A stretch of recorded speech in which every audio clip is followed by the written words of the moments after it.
Well, good day, my friends. It's your old pal Jordan the Lion. I'm coming to you from Myrtle Beach, South Carolina, and we are going to the Wonders Theater tonight because actually one of my friends from childhood, one of my elementary school friends, is performing in an Edgar Allan Poe show. We're gonna check it out. He said we can vlog it, so we're gonna. Daze with Jordan the Lion and you all, it begins right now.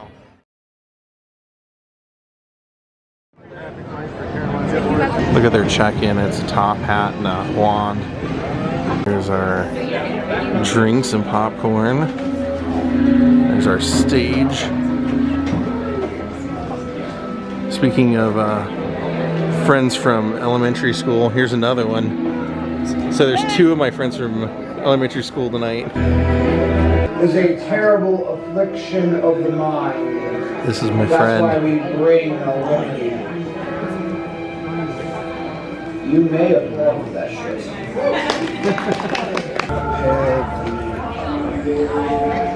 All got our drinks. There's an eyeball in there. Please find your way to a seat. It's open seating tonight, wherever you find it to be most dreadful. Our little ravens are fluttering about the room, delivering drinks to your seats. Allow me to introduce myself. My name is Drave, and I am one of your bartenders this evening. Is as synonymous with the mystery and macabre literature as he, a true master of his words. He was the first American author to make a living completely off of his writing. Not that it amounted to much, considering he was financially struggling for most of his career. The artist's dream, am I right? I would know.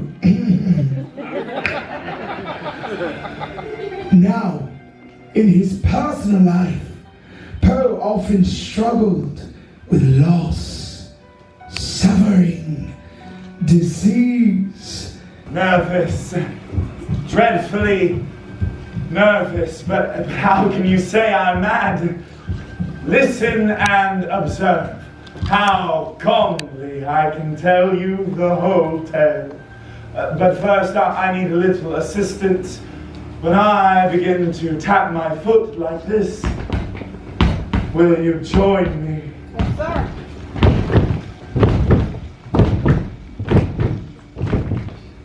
My friend, you're the one drinking. To say how the idea first entered my brain, I don't know. I loved the old man. He never wronged me. I think it was his eye. Yes, that was it. He had the eye of a boat, a pale blue thing with a film over it, and whenever it ran upon me, my blood ran cold. So I made up my mind to kill the old man and rid myself of the evil eye forever. You still think I'm mad? Well, you will no longer once you see me and how wisely I went to work. I was never kinder to the old man the entire week before I killed him. Every night around midnight, I would so very cautiously open up his door. And then once upon the room, I would so very carefully light my lantern not to disturb the old man's sleep. And then I would open it up just a crack, so that a thin beam of light would land upon the vulture's eye. I did this for 7 long nights, but I found the eye closed, making it impossible to do the deed, to kill the old man and his evil eye. But on the 8th night, now I was more than usually cautious, opening up the door. But that night I think he heard me, for he stirred in his bed as if startled, and not a second or two passed, and he sat up and cried, "Who's there?" I didn't move a muscle or make a sound for a whole hour, and he sat there, listening just as I had done night after night. And although He couldn't see or hear me. He could feel my presence.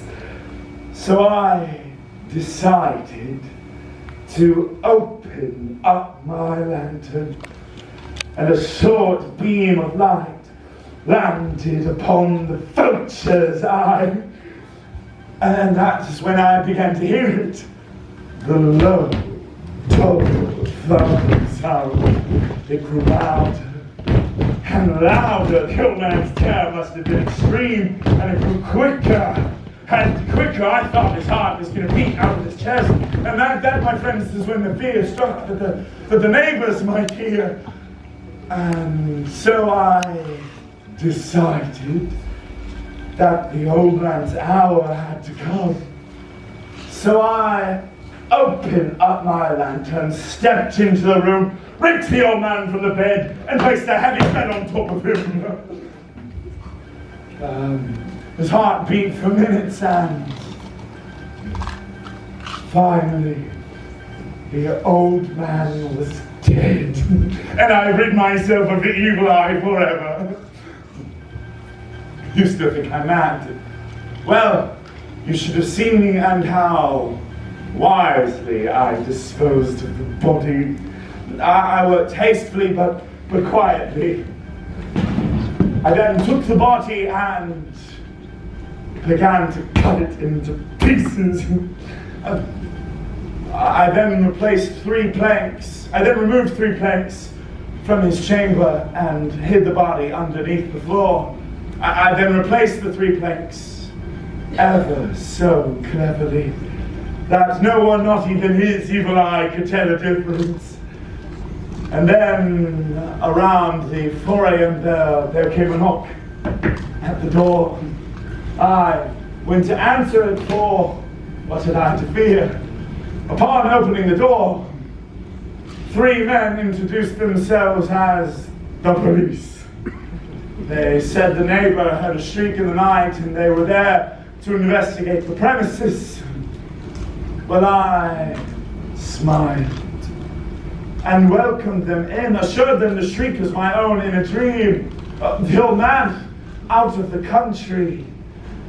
I welcomed the visitors into the home and begged them search well.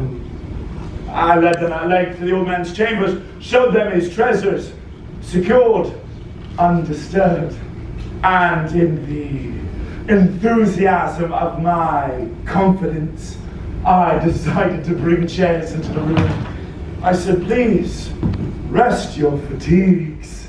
You must be weary. And my own chair I placed right upon the 3 floorboards. The police were satisfied. They had been won over by my calm demeanor. And they sat there chatting, and we chatted of pleasant things. I answered cheerfully, and this went on for a moment, and they smiled, and then I began to grow pale. There was ringing in my ear, and my head began to ache, and I wanted them gone. And that is when I began to hear it, the low, dull, thumping sound.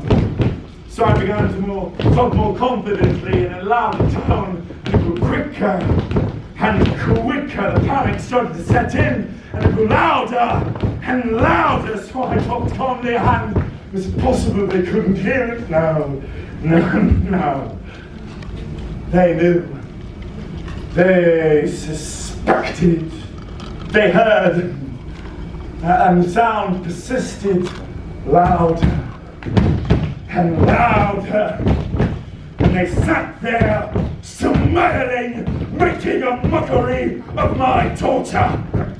I couldn't bear the agony.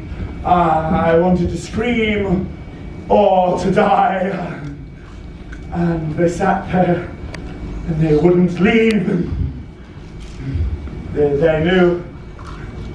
You knew. Villains.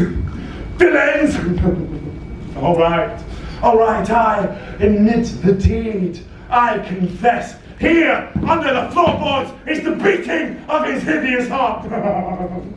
Edgar's life as a young child is a hard and difficult road. Born January 1809 in the city of Boston to two professional actors, David and Elizabeth Poe.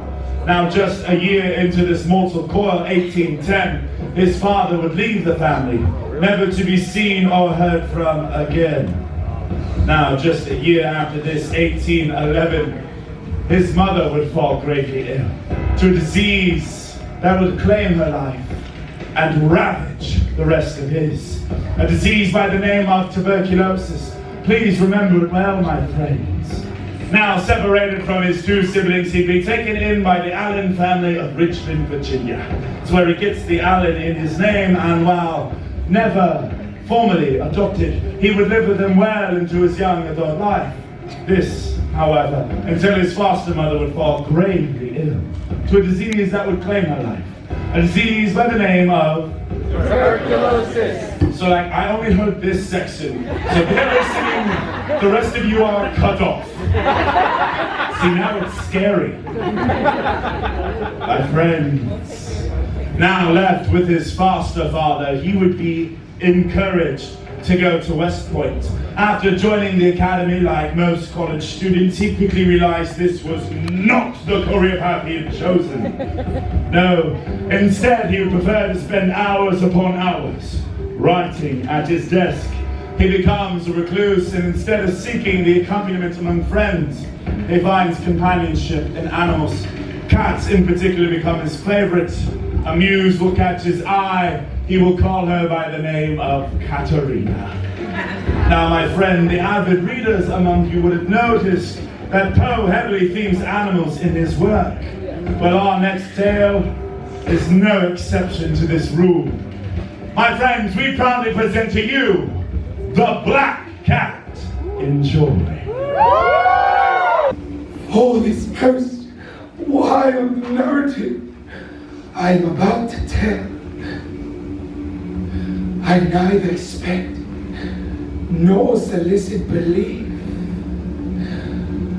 For tomorrow I die, and today I wish to unburden my soul. My most immediate purpose is to place before the world plainly a series of household events that have terrified and destroyed me. When I married, my wife saw that I had a love of domestic pets, so she never lost an opportunity of procuring as many as she could. Yes, we had birds, rabbits, a fine dog, and a cat. Oh, the cat was a beautiful animal. It was entirely jet black. I named it Pluto, as it was the pet I liked best. My wife, me, a bit superstitious, joked that the cat could be a witch in disguise. And so I alone fed it. And he followed me all throughout the house and even in the streets. Yes, our friendship lasted in this blissful manner for several years until I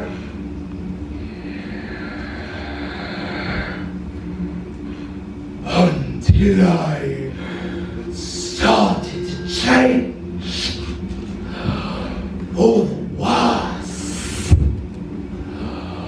I grew day by day moodier, more irritable, more regardless of the feelings of others.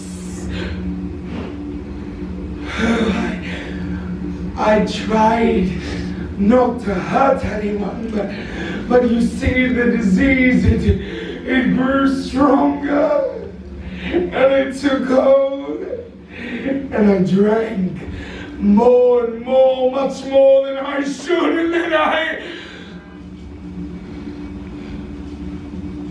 One night, returning home, much intoxicated, I noticed the cat was avoiding my presence.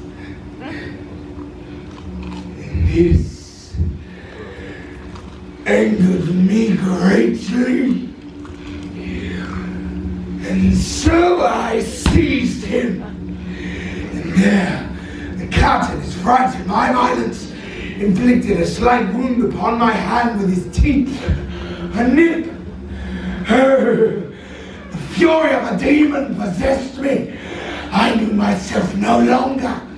I grabbed from my waistcoat pocket a small pocket knife, opened it up, grabbed the poor beast by the throat, and deliberately cut one of its eyes from its socket. I shudder even as I retell the horrible deed. The cat slowly recovered, no longer appearing in any pain. It went about the house as it usually did. But as to be expected, it fled at any sight of me. And this angered me. I hung it up with tears streaming from my eyes. I knew that it had loved me, that it made no offense, but it had to be done. Even if it placed my soul far beyond the reach of the most merciful God.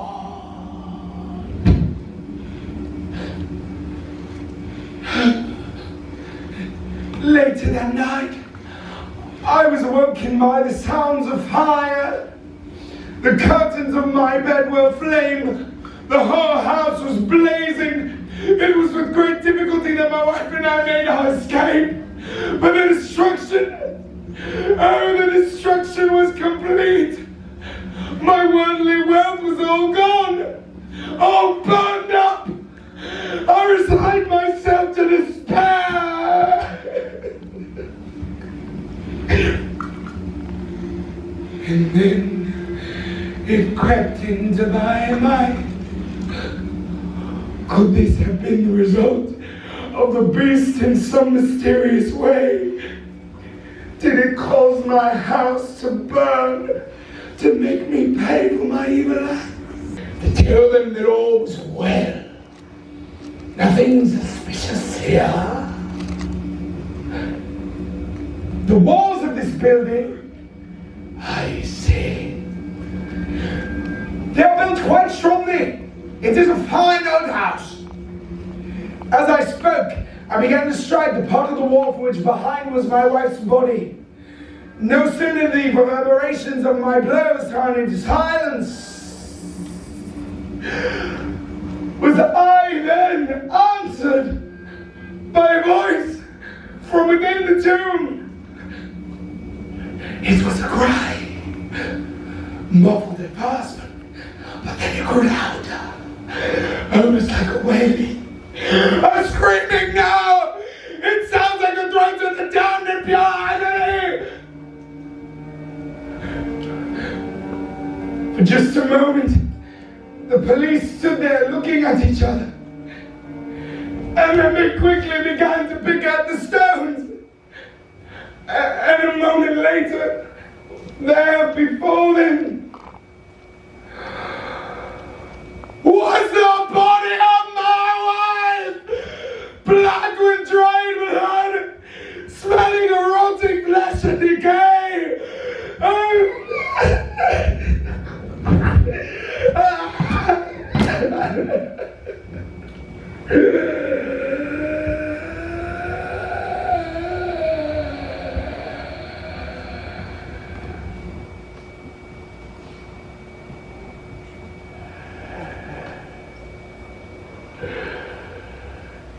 And there,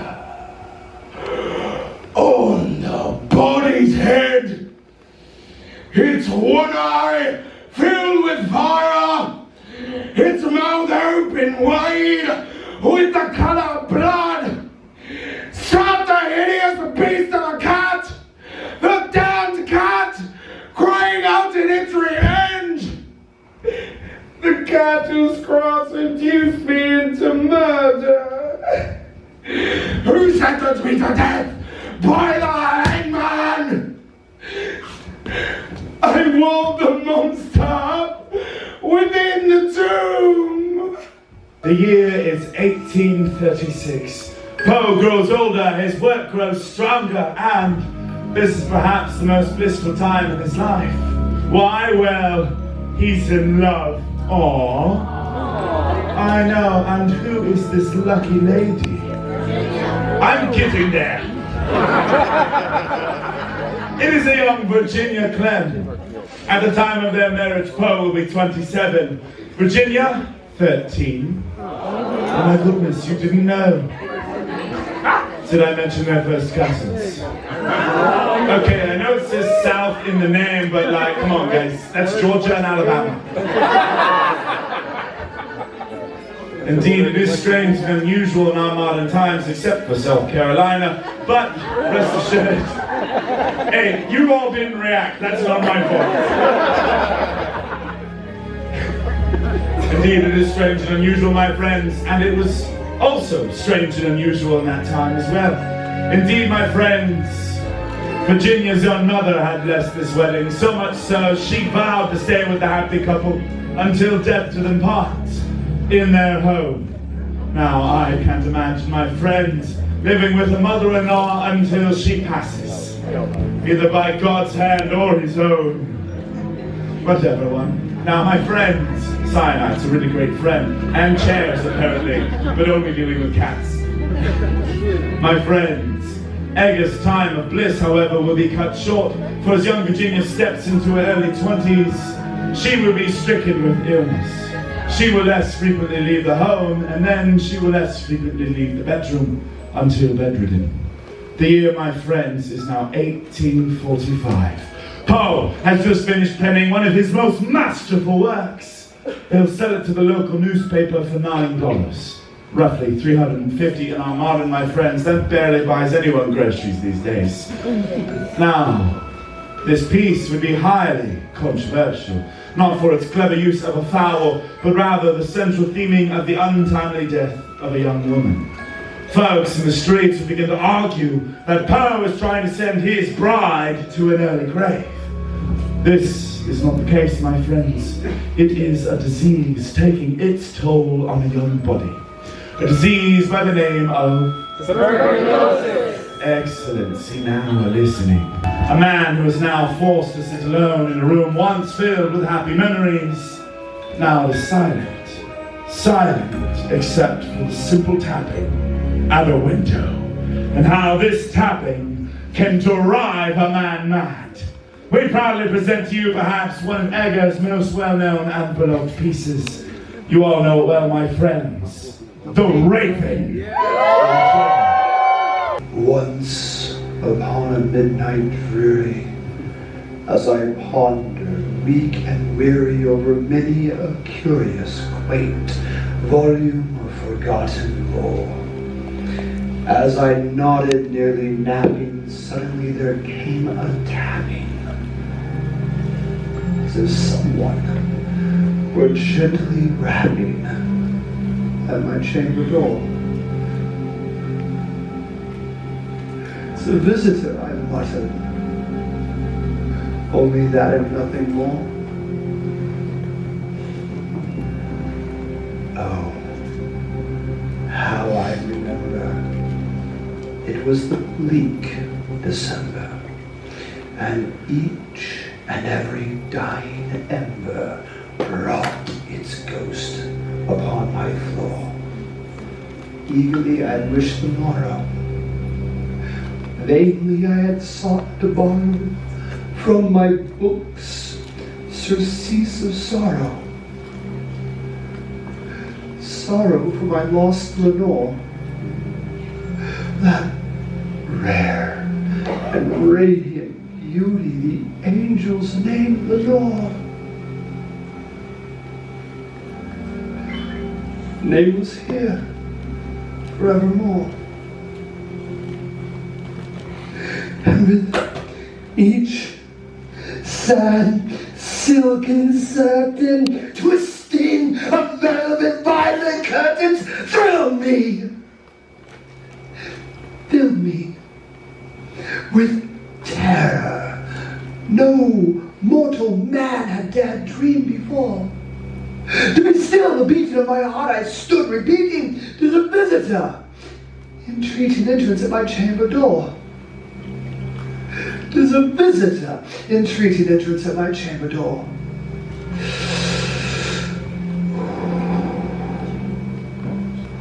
Only that, and nothing more.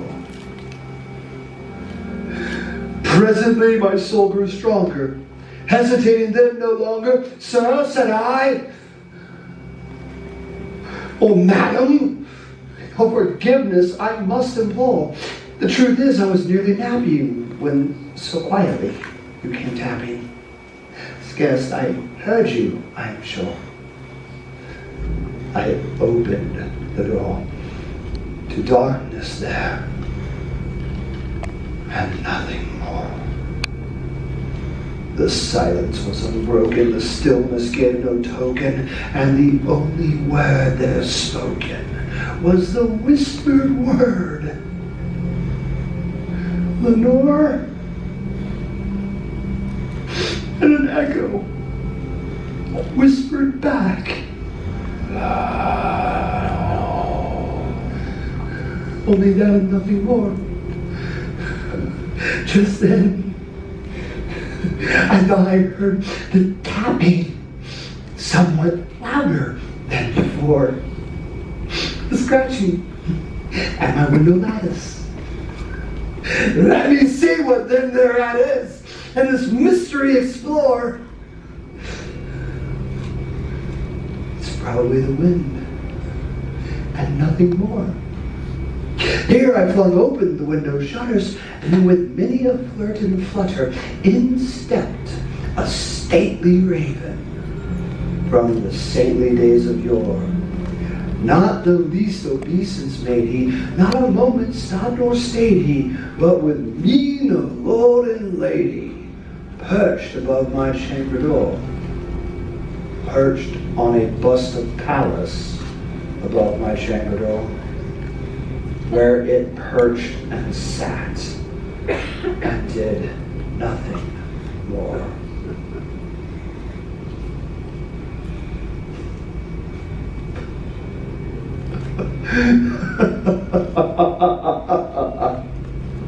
Then this ebony bird beguiling my sad soul in the smiling by the grim and stern countenance that it wore. "Though thy chest be shorn and shaven," said I, "O grim and ghastly raven, wandering in from the night's Plutonian shore, what is thy lordly name on this night's Plutonian shore?" Quoth the raven, "Nevermore."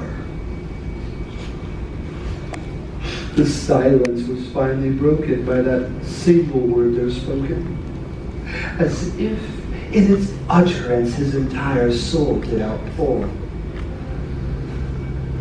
Left me wondering what an ungainly fowl would have meant in croaking, "Never, nevermore."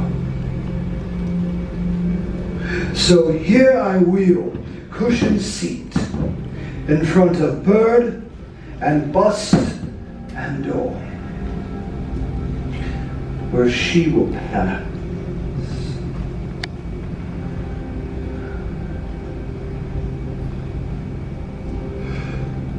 Oh,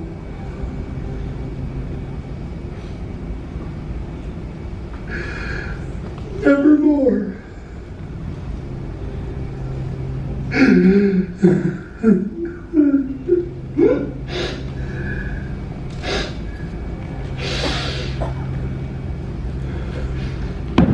Just then, methinks the air grew denser, as if perfumed by an unseen censer, swung by seraphims, whose footfalls tinkled on the tufted floors.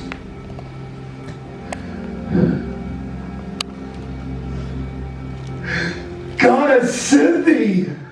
By his angels he has led thee! Respite and repent thee, my memories, my lost and all. Qua? Oh, qua? This kind repent thee, and forget my lost Lenore.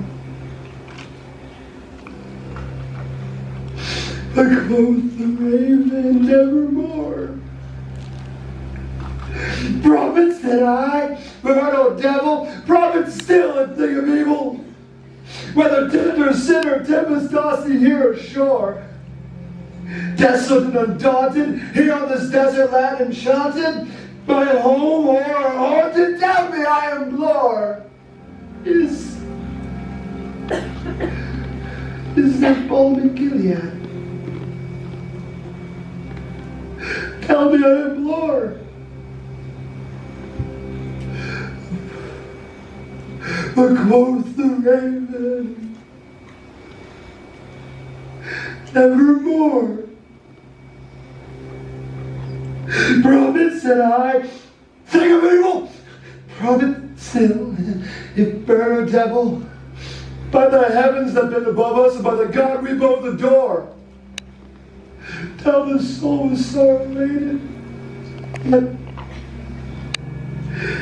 in the distant Eden air, the angels clasped in a sainted maiden. The maiden, the angels named Lenore.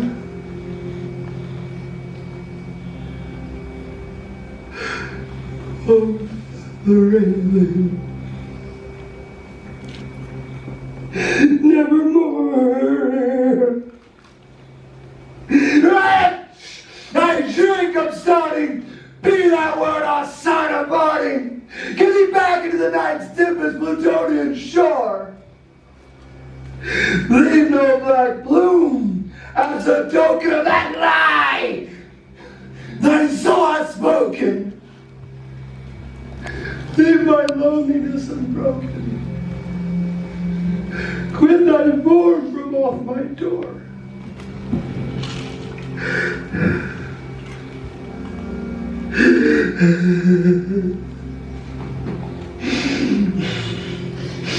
Take thy beak from my heart, and take thy form from off my door.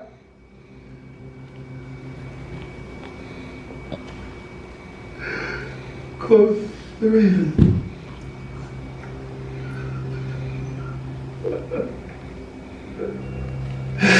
nevermore.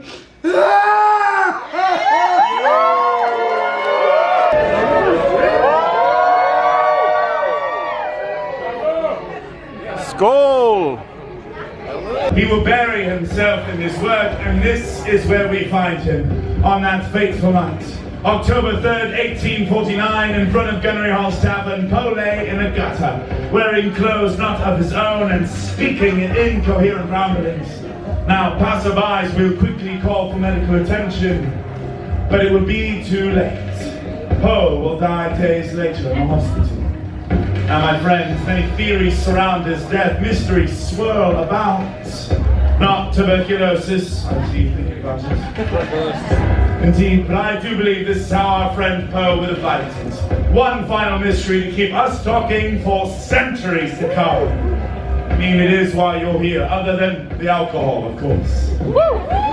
That's right, I know you're faking it. My friends, as EDGAR leaves this mortal stage, a new character will enter.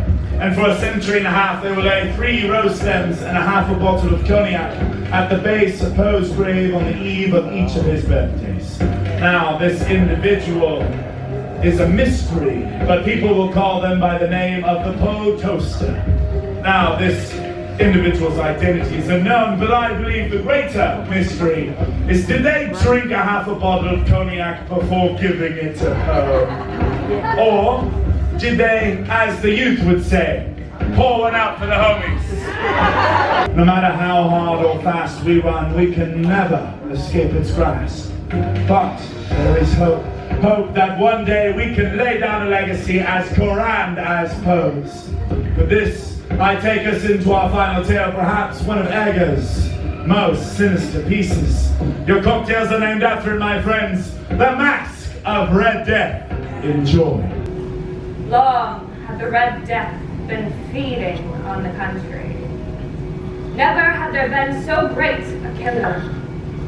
No sickness so deadly or so terrifying to see. Blood was its mark, along with sharp pains in the mind racing in circles inside the head. Then, bleeding through the skin, though it was neither cut nor broken. And finally, death. The bright red marks upon the sick man caused other men to turn away, too afraid to even try to help. And the sickness lasted from beginning to end no more than half an hour.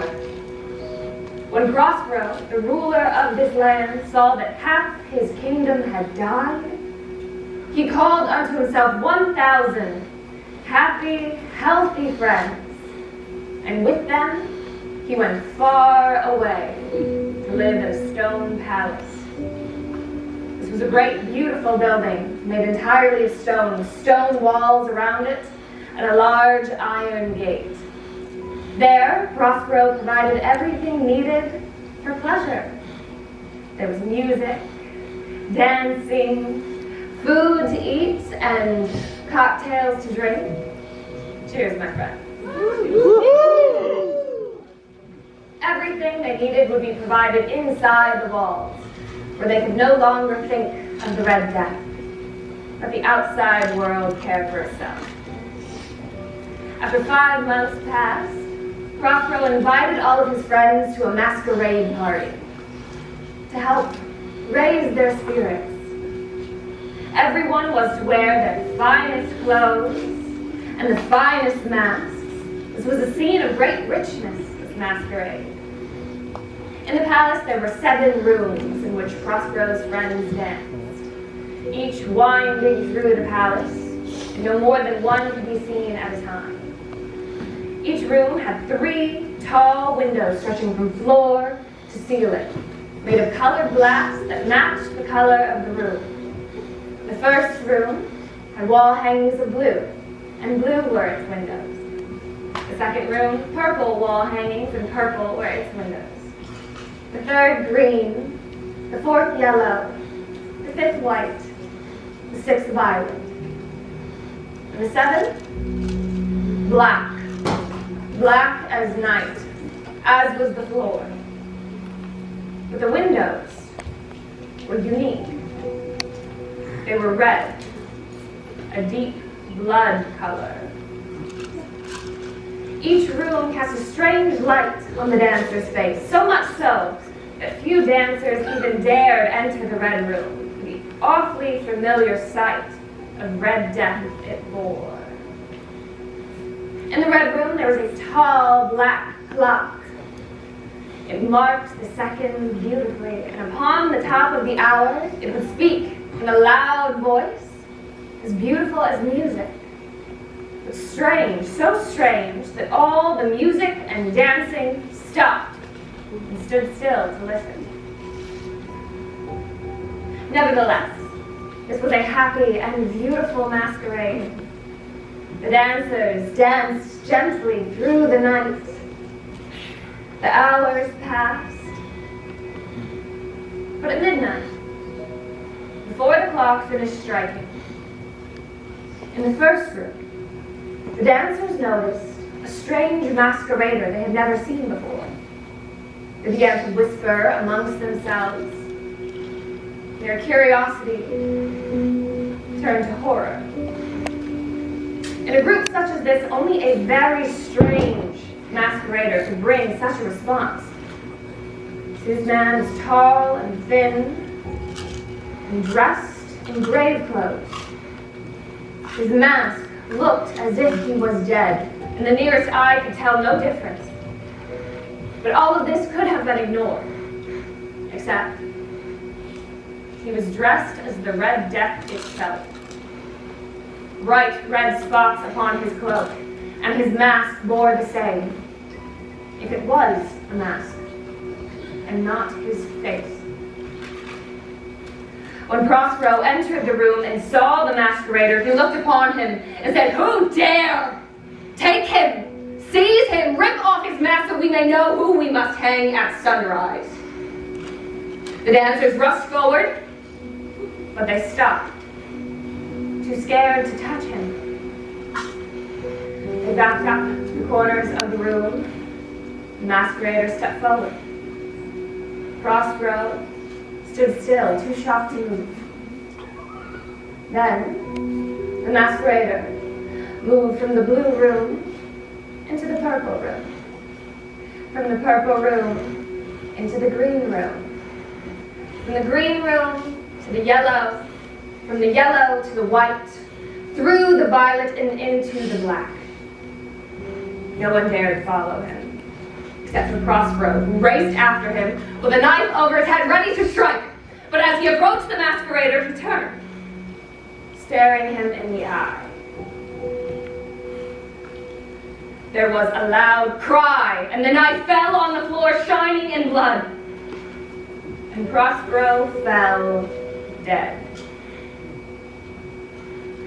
The masqueraders, the strongest of the strong, rushed forward to take hold of the stranger, but when they grabbed him, they found only his grave clothes. There was no body, no human form. It was then that they knew that the Red Death itself had come in the night. Then, one by one, the dancers fell to the floor, dead. And the fires died. The clock stopped. The music stopped. And darkness and decay and the Red Death ruled over all.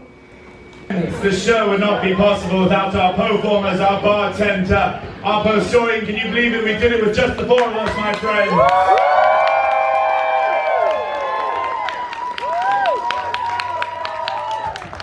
We've all been friends since 4th grade. Fantastic show, fantastic show. Well, I hope you guys enjoyed that. My friend Jared, who I came with, all three of us have been friends since we were in 4th grade when I started going to that school. And Jared tagged me about 3 weeks ago and said, "Hey, our friend is gonna be in town doing his Poe show this weekend. Where will you be?" And I said, kind of skating around the Carolinas, I'll be there. So I hope you guys enjoyed this video. I hope you enjoyed his performance and all their performances, a little bit of Edgar Allan Poe in your life. I thought everybody did a fantastic job. I hope you did too. Thank you for watching from Myrtle Beach. We'll see you next time. Goodbye.